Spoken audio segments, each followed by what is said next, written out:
right, y'all know what it is. I am about to sit down with the DaSkreet. He gonna come here, he gonna talk about a new project, what it takes just to be DaSkreet out here in these streets. So y'all, thank y'all for tuning in to Grinding for My Moment, the podcast. I'm on episode number 3, baby. Number 3, DaSkreet. Meow, meow, meow, meow. Grinding for my moment, grinding for my moment. Don't blink, don't miss it, I've been built for it. Grinding for my moment, grinding for my moment. Say my name right now, I'm right here for it. Right here. Alright, you already know who it is, and if you don't, shame on you.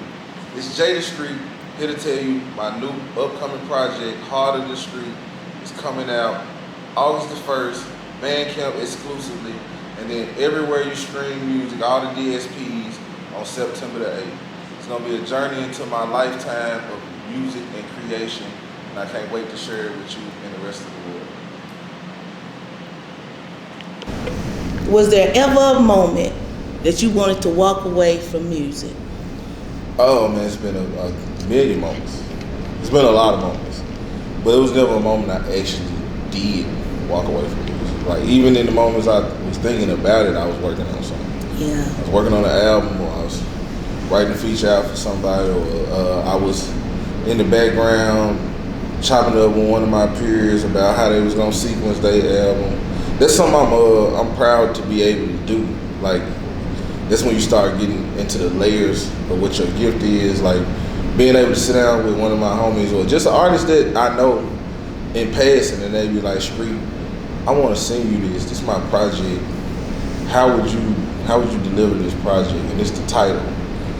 So they give me the title and they give me all the songs, and I take them and I sequence them in a way that I feel like will allow the listener to get the picture they're trying to paint. And how does that process? How does that process go? So you have to listen. You have to listen this to them. So in its entirety, right? Yeah, you can't fake it. Yeah, that's what I was like. Nah, so one, you gotta have a level of respect for the people that's willing to ask you that. 'Cause as an artist, it's heavy to go to another artist who potentially is in the same spot you in and say, "Hey, I want your input on this art that I just created." Yeah. So if you do it, I feel like that's disrespectful. So, but also a lot of people feel like that's an art that don't exist no more because we're in the streaming era. So the average person, prime example, Future just dropped an album.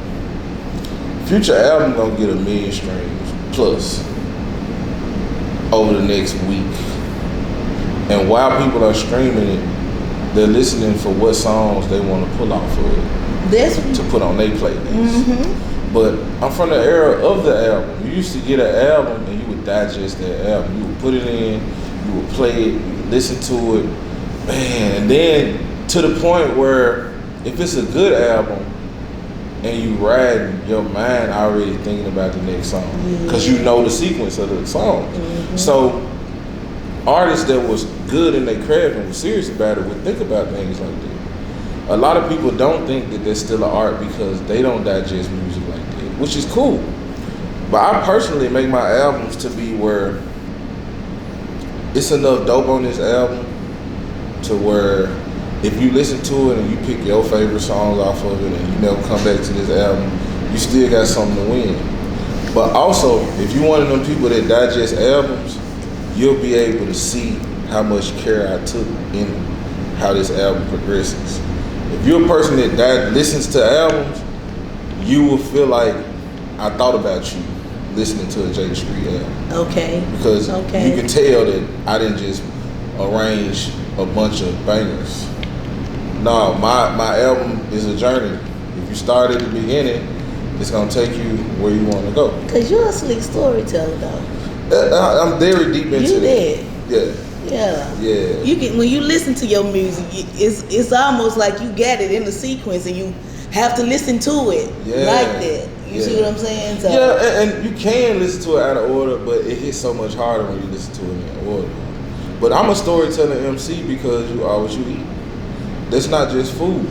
You are what you digest. I'm a student of Kanye West, and I'm a student of a lot of artists that the nuances and the details meant something to them.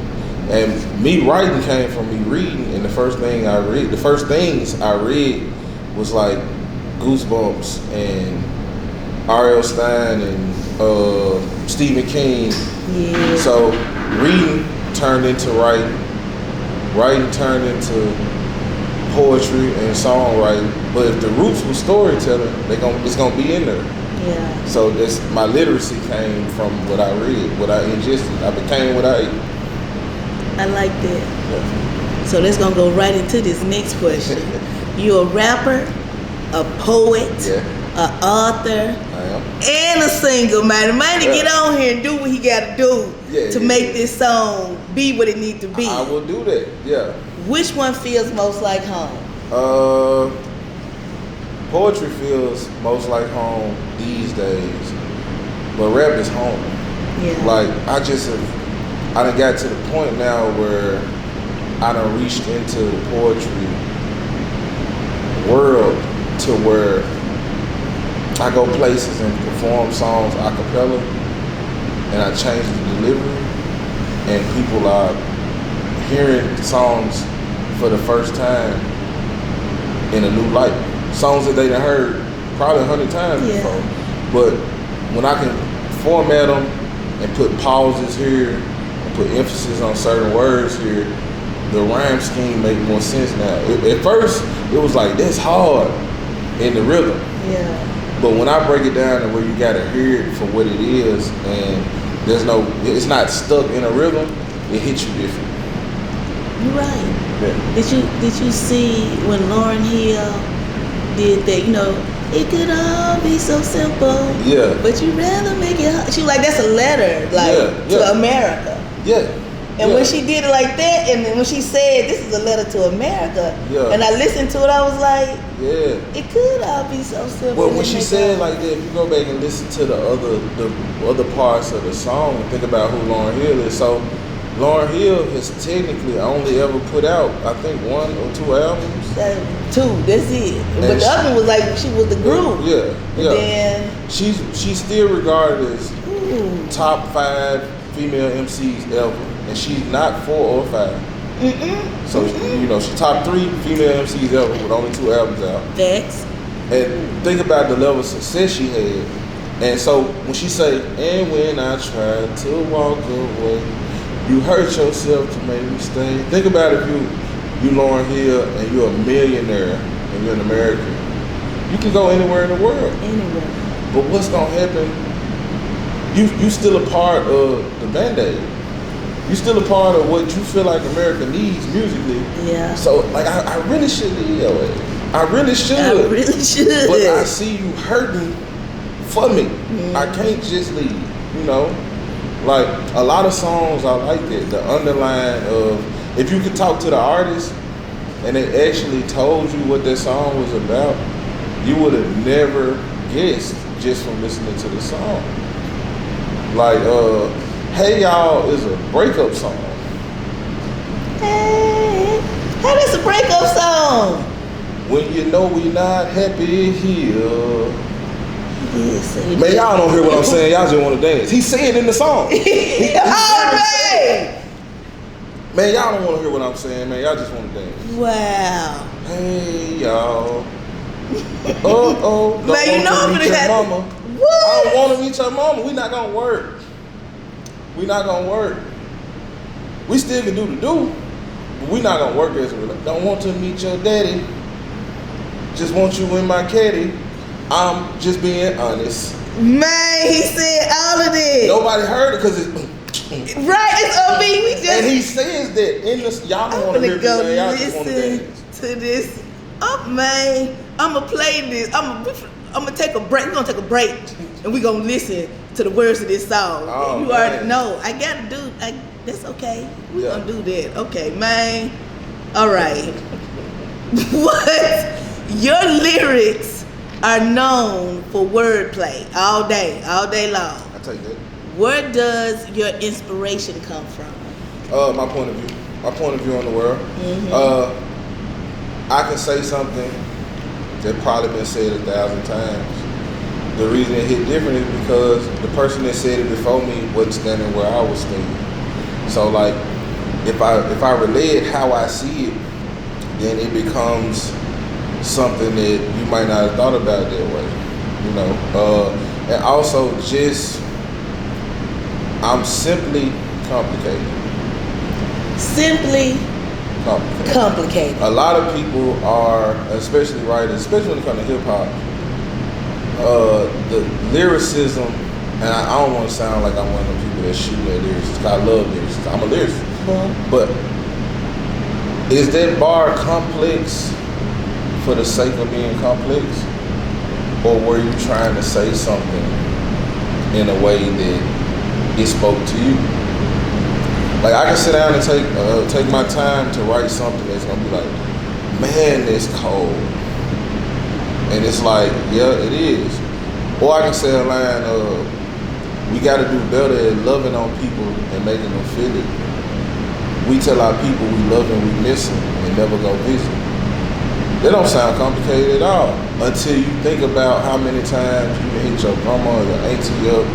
Man, I love you, I'm gonna come see you. And then the next time you talk to them is when you talk to them on the phone. You still ain't when it's all them. Still, man. You know? And we do that. We do that. Yeah. We do that. Man, I think I did that this week. Man, I did it close to home. Ooh, I felt that in my spirit. You hear me? Yeah. Okay.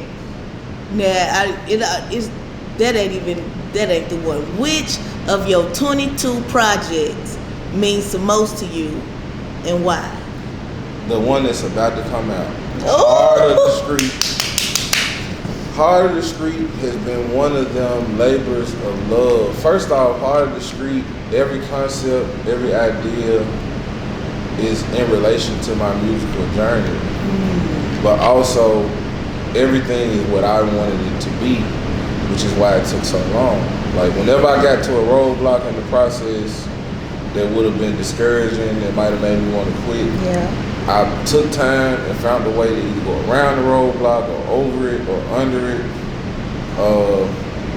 It's been so many reasons why this project could have not happened.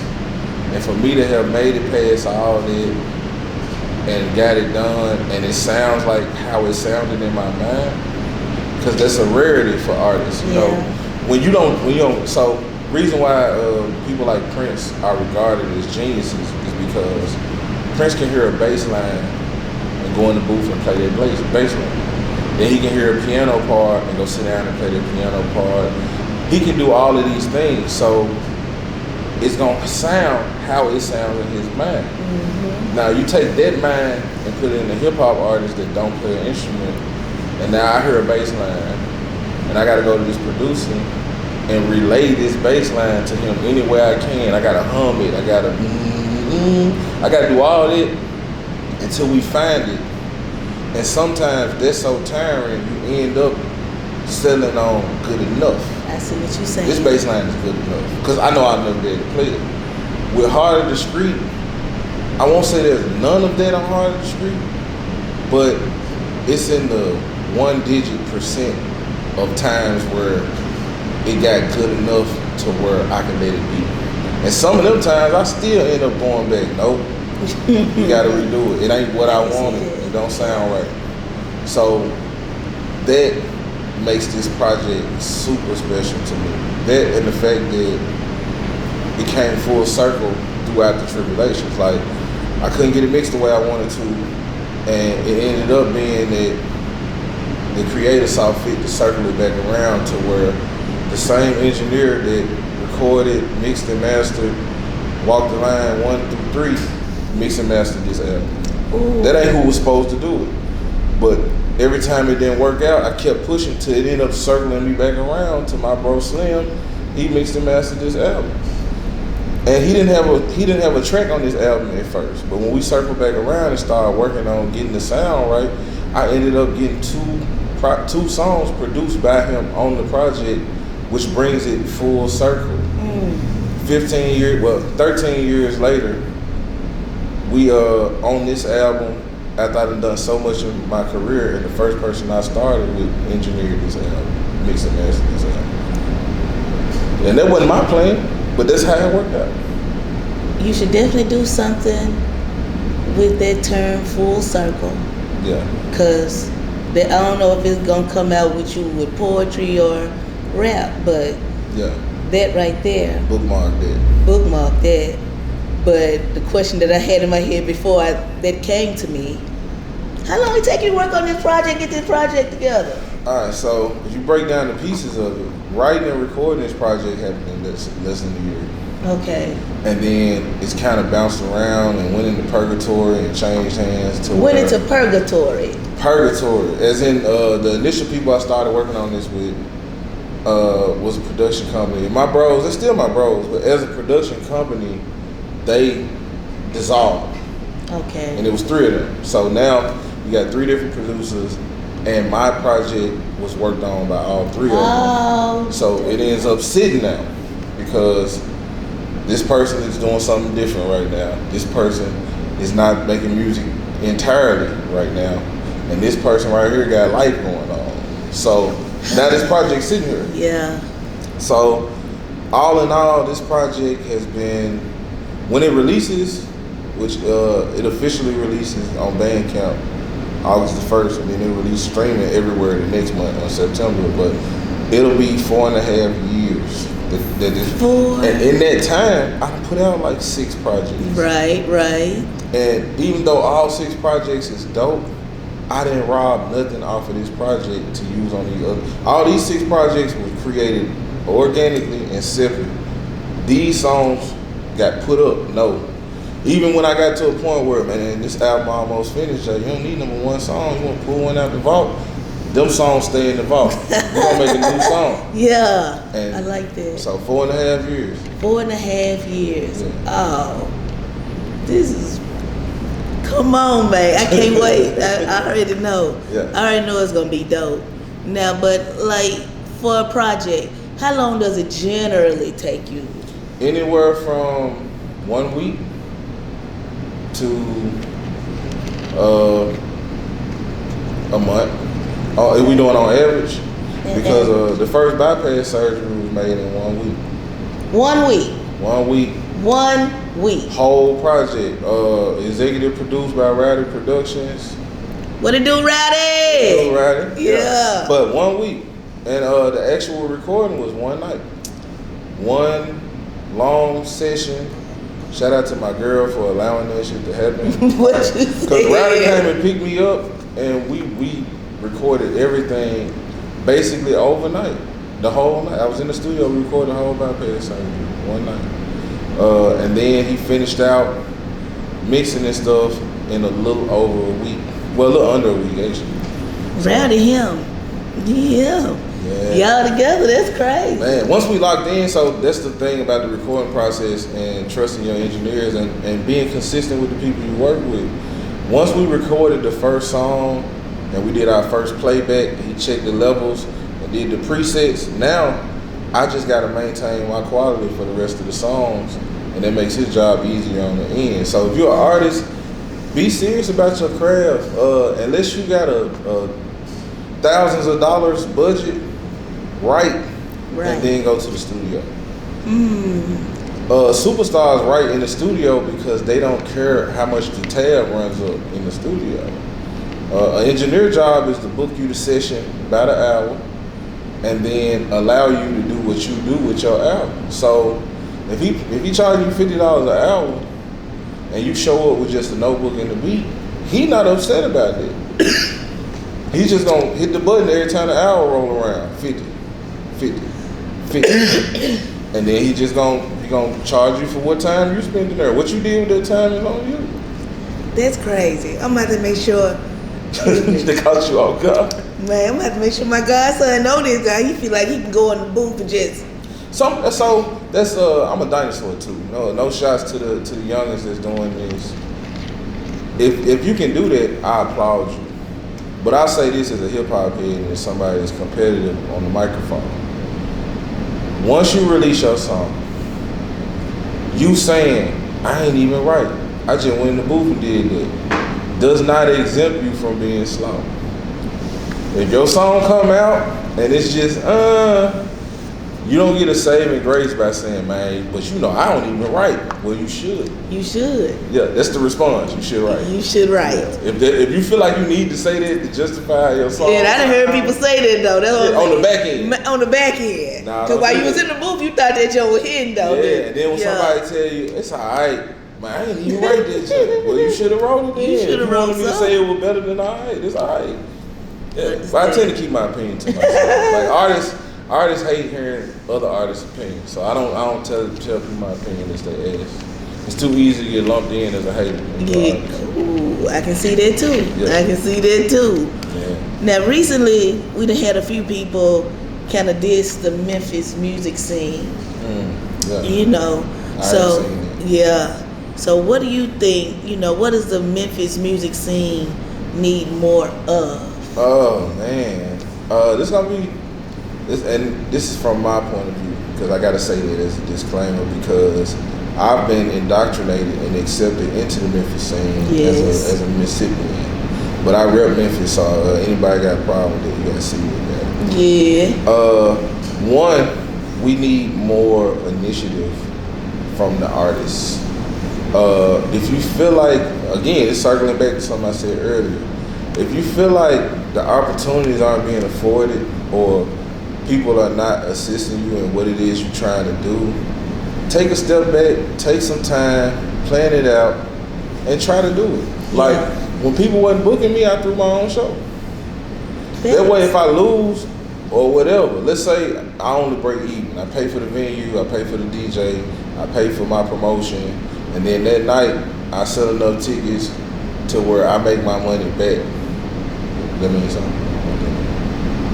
Memphis scene. Memphis scene. What we doing wrong? What we need to do? What we need more of to make it great? More action, less criticism, more initiative. First off, people gotta stop defining the scene by the handful of things that they done allowed themselves to be witness to. So, if you say the Memphis scene is whack, what part? What part of the Memphis scene have you been a part of? What did you go to? Yeah. What are you supporting? Yeah. If you're an artist and you feel like the scene ain't doing what you needed to do for you, take some time and figure out how to do it. When people weren't booking me, I threw my own shows. Like, sometimes I broke even, sometimes I made a profit. But what that showed the people that wasn't booking me was, hey, he can get some people in the building, but also, not only that, when they look at the footage, like, hey, this might be wrong. Like, I might need to look at booking him. You know what I'm saying? But if you ain't gonna do it for you, how you expect somebody else to do it? Like, if you wouldn't book you, how you gonna get mad at somebody else? What you said. I'll book me. I'll book me every day of the week. If you butter, get a bet on you. You get a bet on you. Yeah, I'll book me all day. But also, people gotta start being specific about the issues. You can't make blanket statements and expect to get something fixed. You can't get off your boat and go tell the repairman, man, there's water on my boat. And he said, okay. If you can't tell him where it's leaking at, you ain't really helping the problem. Right. Like, right. So you gotta point out the leak sometimes, especially if you're looking at the leak and then you look at me and say, man, it's leaking your boat. And I say, word. You say, man, your boat leaking. Can you point it out? Well, all I'm gonna say is, you need to check your boat. Because that's what these conversations sound like. Yeah. Man, Memphis scene wet. What's wrong with it? It's wet. Well, what can we do to fix it? Man, we need to make sure it ain't wet. And that's it. Yeah, that's it. That's all we got I don't want to talk to you no more. Like, okay, I understood that completely. Yeah, and that sound crazy. Y'all like do better, do better. Right. How has your community supported your journey? Well, I've been building my community as I go. You don't get to pick your community. That's a fun fact. You don't get to say, this is my community. Even if you're from somewhere, you don't get to say, where I'm from is my community, because you gotta account for taste and what people like. Thanks. I am a Mississippian to my core. but there are only certain parts of Mississippi that would champion me. And I don't think it has nothing to do with my talent level. It's something I had to learn from my girl. My girl is my therapist. We have a lot of conversations. She get on me about a lot of stuff. You gotta stop trying to figure out why somebody don't like your product and focus on the people that like your product. You know what I'm saying? And She's smart. There. And that becomes your community though. And then you service that community. Like, why would you, as Butterific, be trying to convince vegans to eat your cookies when they don't eat butter because it's a dairy product? Right. Like, why am I gonna get mad at you? Exactly. Like, I'm gonna let you have what you got over there. Get you some wheatgrass cookies and enjoy them. Enjoy them things. And I'm gonna sell my butter cookies. You better believe it. And it's gonna be all right. You know what I'm saying? Yeah.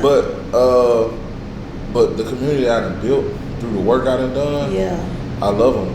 And they support me by being genuine supporters, as in, I like your music, so I'm gonna support your music.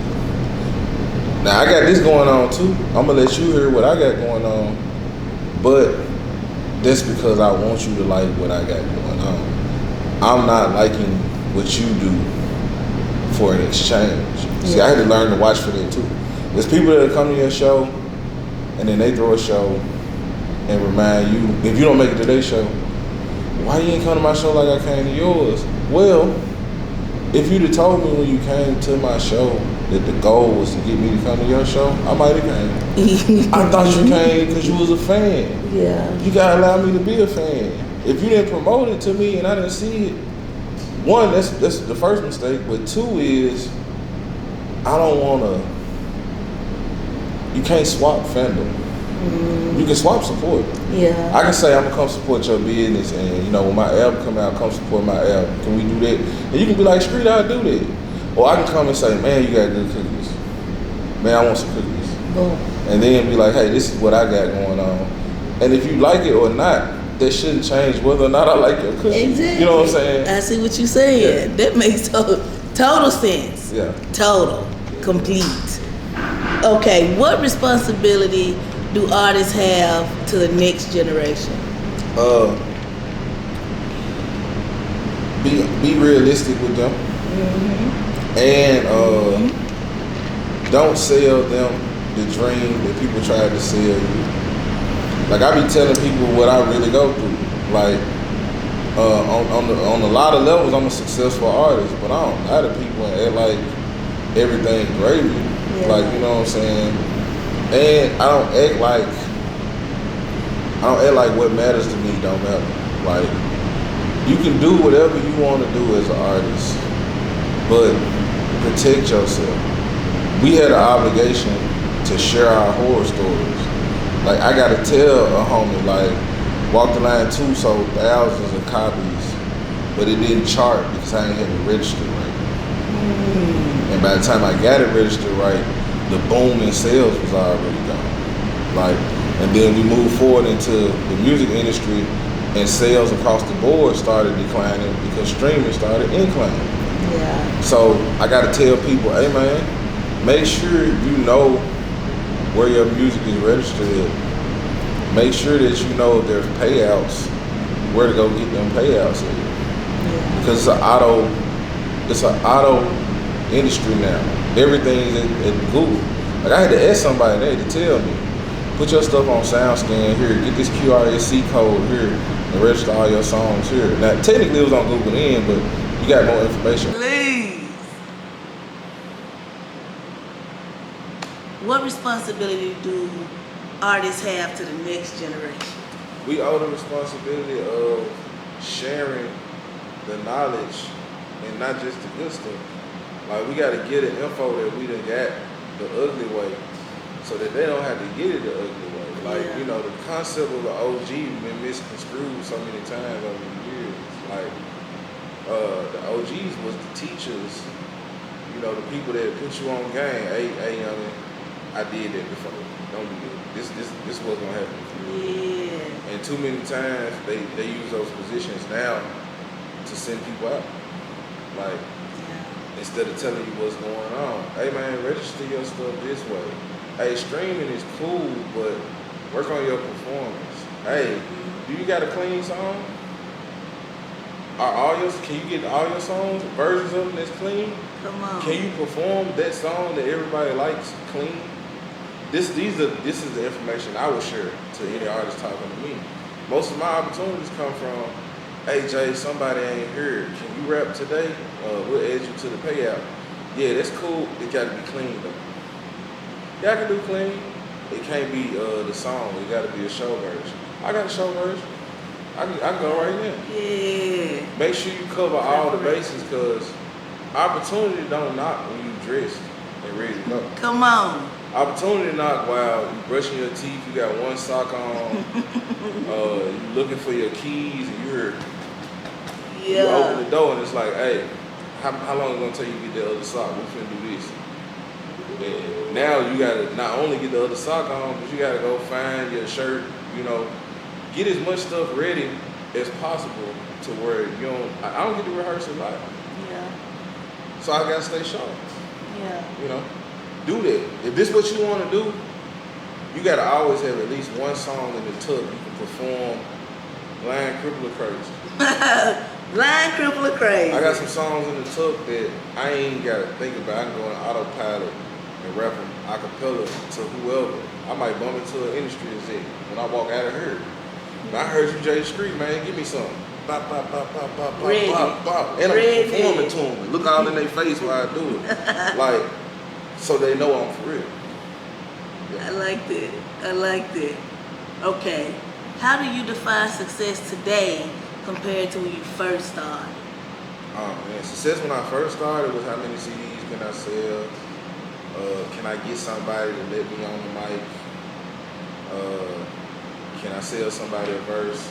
Success now is what I'm trying to do musically taken away from my family. Yeah. If the music can at least be self-sufficient, then I'm successful. Because most people's passion costs them a lot of money. I had even got to the point where my cologne edition paid for itself, because my collection got so diverse. It's like I got 2 or 3 scents that's so close to each other, I can pitch one off and sell it, and I done put money back in my pocket. Like, to the point where now my cologne collection is paying for new cologne. Come on, I like that. Yeah. I like that, yeah. Okay, quick hits. Let's go. I've been waiting on this one. Come on, favorite artist of all time. Ooh. Any genre? Any genre of all time. Your favorite artist. Prince. Of all time. Prince made me want to be a songwriter. Prince got a song called Girlfriend. Yeah. Prince wrote that song from the point of view of the boyfriend that's jealous of the relationship that the girl had with her other friends. This is a song, let me give you homework. You already gotta go back and listen to Hey Y'all. Mm-hmm. Listen to Girlfriend and then listen to what he's saying to his woman. He was like, If I was your girlfriend. would you run to me if somebody hurt you, even if that somebody was me? Okay, okay. Like, because if you hurt your woman, who she tell? She tell her girlfriend. Yeah. He like, no. Ooh. Would you tell me? Like, would you run to me when you got hurt by somebody if I was the somebody? Or would you go tell somebody else? Like, that's a deep song. I'm gonna have to listen to that again because I want to say, come on, let's do it right. Going back to the quick hits. Quick hits. That is crazy. All right. Next quick hit. Favorite album ever. Favorite album ever? Oof. Mm-hmm. It's a tough one. Mm-hmm. Rap album, I'm gonna go probably the Black album. At one point in time, I listened to that joint a whole lot. Then R&B albums. Oh man, I don't know, man. It's gonna be hard. It's controversial. It's probably TP2. I knew when you said it's controversial. It's probably TP2, but you can't take away from what TP2 was. That Thanks. You know, it is what it is. Yeah. I'm gonna go with them too. Honorable mention is Rock. I like Journey album. They got Who's Crying Now on it. Who's Crying Now? Yeah, I went back to the on that. Okay. Yeah. I got you. Okay. Most underrated rapper.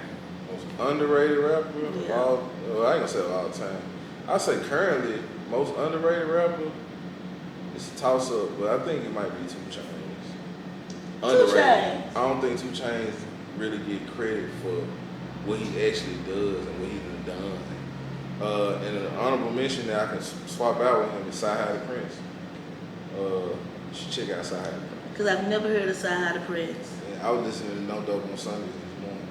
Like Sci-Hi the Prince is super dope. Man, No Dope on Sunday. it's the album that caught my attention. No Dope on Sunday. That would have caught my attention too. But he also did a lot of writing for Kanye and stuff. A lot of Kanye's big hits don't happen without Sci-Hi the Prince. Sci-Hi the Prince. I'm gonna have to remember that name. Yeah. Hold on, pause me. Check it. I'm just nervous now. The camera don't just make me nervous now.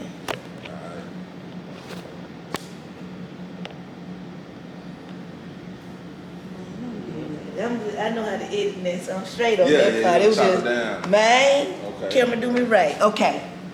Quick hits. Quick hits, let's get it. Yeah. Studio or stage? Stage, Okay. hands down.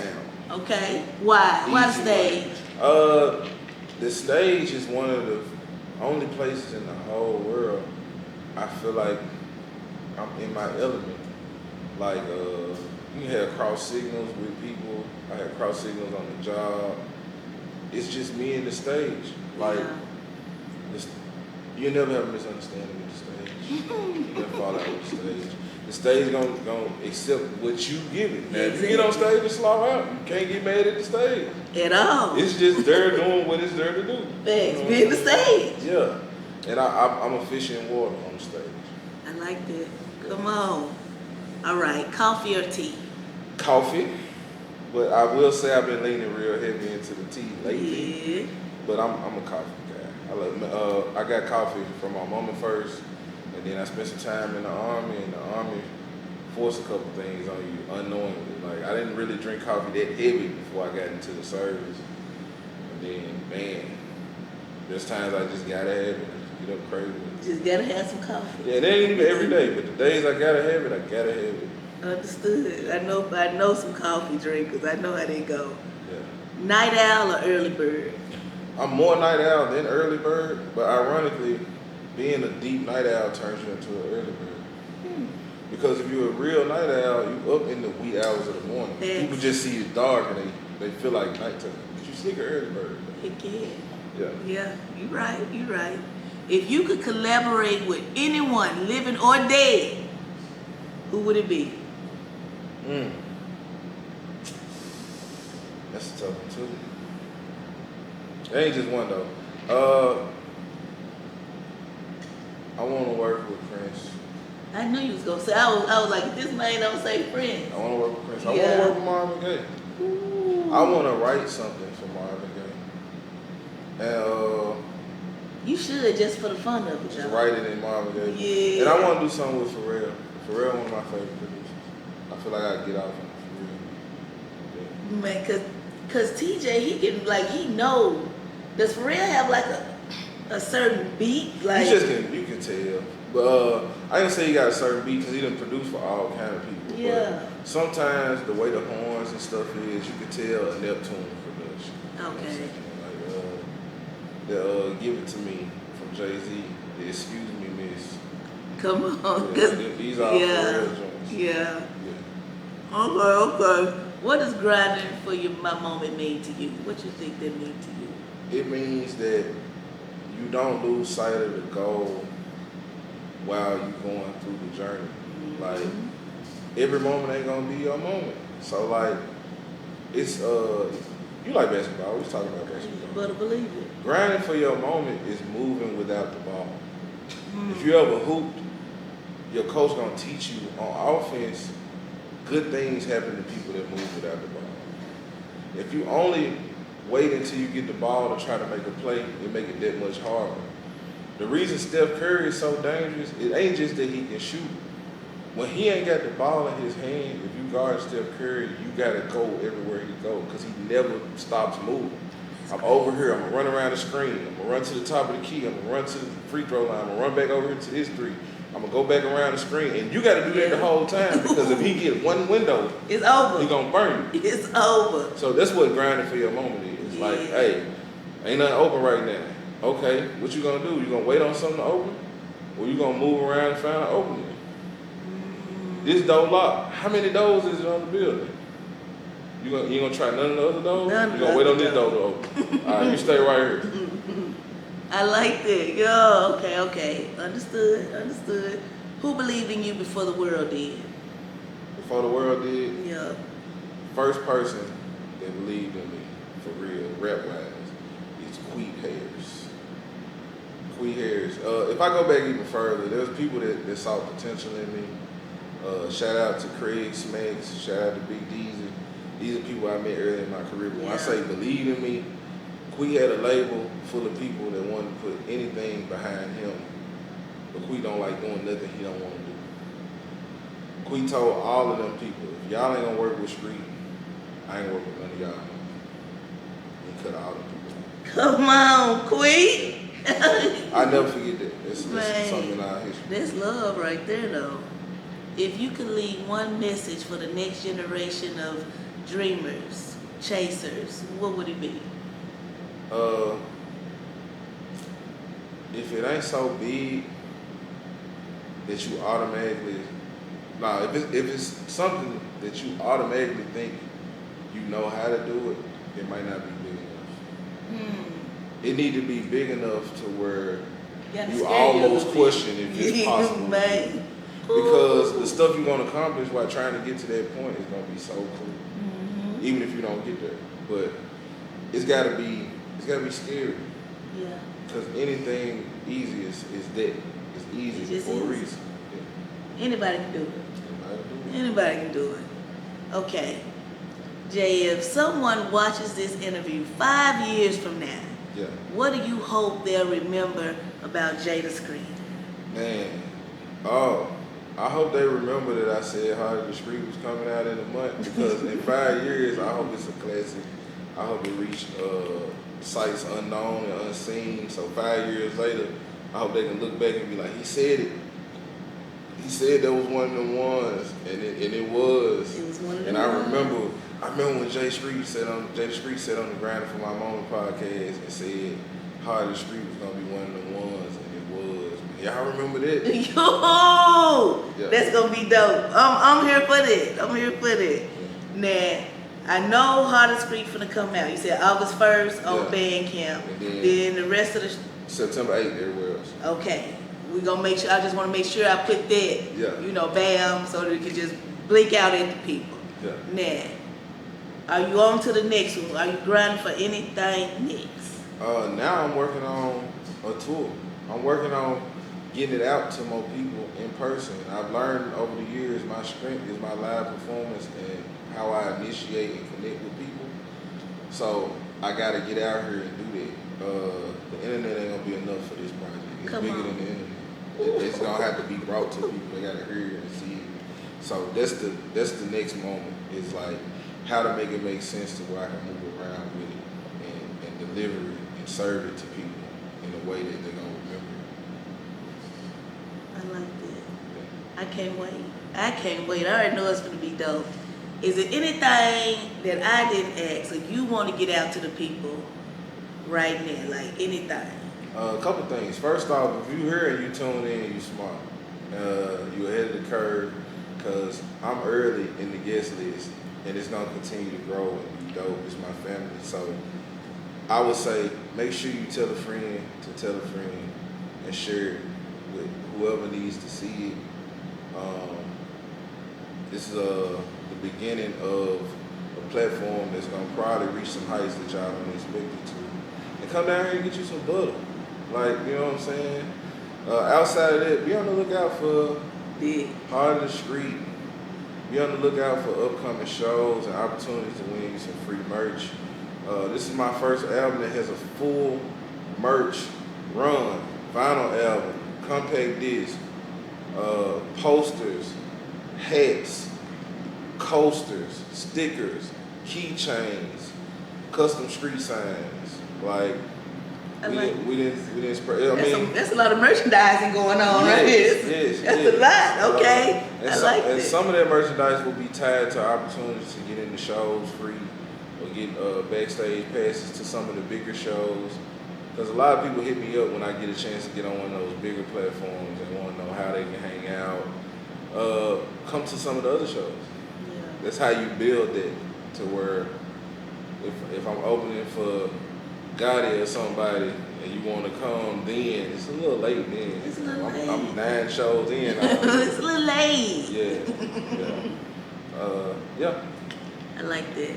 But man, it has been a plumb pleasing pleasure. I agree. You already know. Yeah. This is like our second interview, so I'm gonna be playing our first one leading up to this one, right? Yeah. And then dropping little clips from this show. I'm gonna go, man. They get to see a whole transition, all this seasoning now. You finna see a whole transition. Yeah. Hold on, I need you to stay right there, because you finna do like a minute. You know who it is, and if you don't, you about to find out. It's DaSkreet. We beyond the booth right now. This is Lane to Lane off the Entangle album. This when you just gotta get to somebody you ain't seen in a while, you feel me? I just made it back around, I'm trying to see you.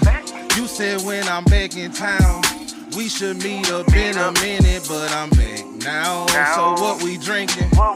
And where we linking? You are now in the mix. I've been with thinking, DJ what's the reason we don't see each other more? Why the universe be hating? I think maybe cause it know it can't keep us separated for too long.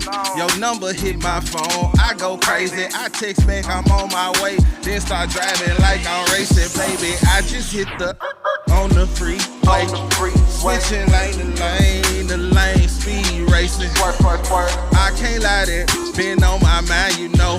I should be driving slow, but I'm out here smiling while I'm flying to you. I just hit the on the freeway, switching lane to lane, the lane speed racing. I can't lie, that been on my mind, you know. I should be driving slow, yeah. Okay, let's settle it. I think the past is irrelevant. You know I'm better than that nigga ever been. I know it sound like I'm hating. You know when it come to you, I just get so competitive. He can't compete. No, you gon' get mad, I said it. You and I both know you settling. I should've been who you settled with, but it didn't work out because of the scheduling. I know you hesitant. I know. We both got skeletons. Let's get together and bury them. I want forever. If you want forever with me, when I make it to you, we can go get forever and ever. And I tell whoever, whatever you want me to tell them, let them know we ain't gon' never end. I'm sick of missing you. I need your medicine, girl. I switching lane to lane, the lane speed racing, swerve. I can't lie, that been on my mind, you know. I should be driving slow, but I'm out here smiling while I'm flying to you. I just hit the on the freeway, switching lane to lane, the lane speed racing. I can't lie, that been on my mind, you know. I should be driving slow, but I'm out here smiling while I'm flying to you. Yeah. We beyond the booth, man. That's just the warm up. We had to ease y'all in, let y'all know I was on the way, but I made it. I got there. Police didn't give me a nothing. Hey, so moving on, getting into the next joint. This joint is called Heart of the street, heart of the street, heart of the street, heart of the street, heart of the street. Hey, it's your boy DaSkreet representing the mighty Mississippi by way of Memphis, and I'm chilling live on Grinding for My Moment podcast. You better believe it, yeah. Grinding for my moment, grinding for my moment. Don't blink, don't miss it, I've been built for it. Grinding for my moment, grinding for my moment. Say my name